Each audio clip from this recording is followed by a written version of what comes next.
हाल ही में बांग्लादेश के हिंदू माइनॉरिटीज़, अफ़गानिस्तान के सिख और मुल्क हिंद में मुस्लिम माइनॉरिटीज़ पर फ़िरका परस्त ताकतों की जानिब से हमलों के वाक़यात पेश आए हैं, जिसकी वजह से ये अक़लियती तबक़ात खौफ व हिरास के माहौल में जीने पर मजबूर हैं।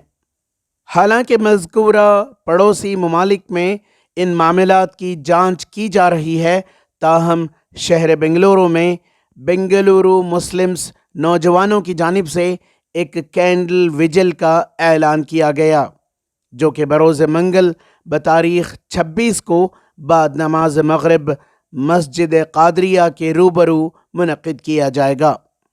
इस सिलसिले में बेंगलुरु मुस्लिम्स नौजवानों की टीम ने अवामुन्नास से इस खामोश एहतजाज में शिरकत की अपील की।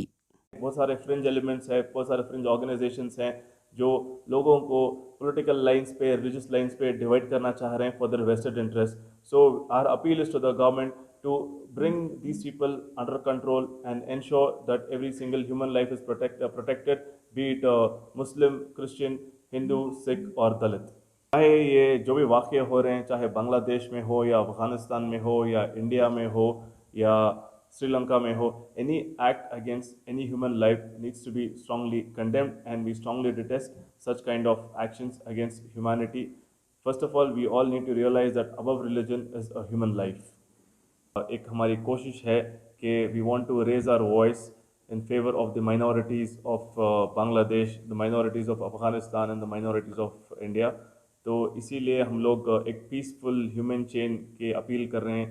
मस्जिद कादरिया के बाहर जो फुटपाथ का एरिया है, वहाँ पे इंशाअल्लाह हम तमाम लोग हमारे ज़िम्मेदारों के साथ वहाँ पे जमा होंगे फ़ौरन बाद नमाज मग़रिब के बाद। जी, और मैं गुजारिश करता हूँ कि people who are willing to preserve the secular fabric of our country, please come join us, हमारा इसमें साथ दें और हमारे साथ मिलकर give out a strong message of national integration and stand up for any act against humanity. देखिए, हमको कुरान में भी सिखाया गया है कि लकुम दीनुकुम वलिय दीन, तुम्हारा दीन तुम्हारे साथ, हमारा दीन हमारे साथ। इसके बावजूद अगर हम लोग दूसरों के ऊपर वायलेंस कर रहे हैं in the name of religion, इससे बुरी चीज़ कुछ नहीं हो सकती, क्योंकि मज़हब हमारा नहीं सिखाता कि आपस में बैर रखना। इसके अलावा अगर फिर भी ये हो रहा है दूसरी जगह, तो हम खामोश नहीं बैठ सकते, क्योंकि खामोश बैठना इज़ बीइंग विद द ऑप्रेसर्स। इसलिए हम लोग खड़ रहे हैं उनके खिलाफ जो माइनॉरिटीज़ को के अगेंस्ट जुल्म कर रहा है। So we are going to have protest, but it's going to be silent. This is for basically humanity and not towards any religion or caste or anything. It's just against people who oppress other people based on their beliefs. We should all live and let live. There shouldn't be any kind of oppression on anybody from any religion by another person from any religion. So we should all follow humanity first, religion and everything else comes later. When injustice become law, resistance become duty. किसी भी मुल्क के अंदर अगर कहीं पर भी जुल्म होता है तो वहाँ पर हमें आवाज़ उठानी चाहिए।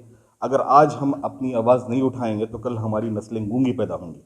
तो इस्लाम भी हमें सिखाता है, जितना जुल्म करता है, अगर जुल्म सहने वाला भी खामोश बैठ जाए तो वो भी उस जुल्म का भागीदार है। ठीक है, तो इसलिए जो है हमें आवाज़ उठानी चाहिए और हर मुद्दे पर हमें आवाज़ उठानी चाहिए। आज हम बांग्लादेश के ताल्लुक़ से बात कर रहे हैं, अफ़गानिस्तान के ताल्लुक़ से बात कर रहे हैं। हमारे इस मुल्क कर्नाटक के अंदर भी कहीं कहीं पर ऐसे जुल्म हो रहे हैं कि इसके ताल्लुक़ से भी हमें बात करनी चाहिए। अगर हम बात करेंगे तो मसले का हल होगा, हम बात नहीं करेंगे तो लोगों को पता भी नहीं चलेगा कि मुल्क के अंदर क्या हो रहा है। ETV भारत के लिए बेंगलुरु से रफ़ीक जब्बार की रिपोर्ट।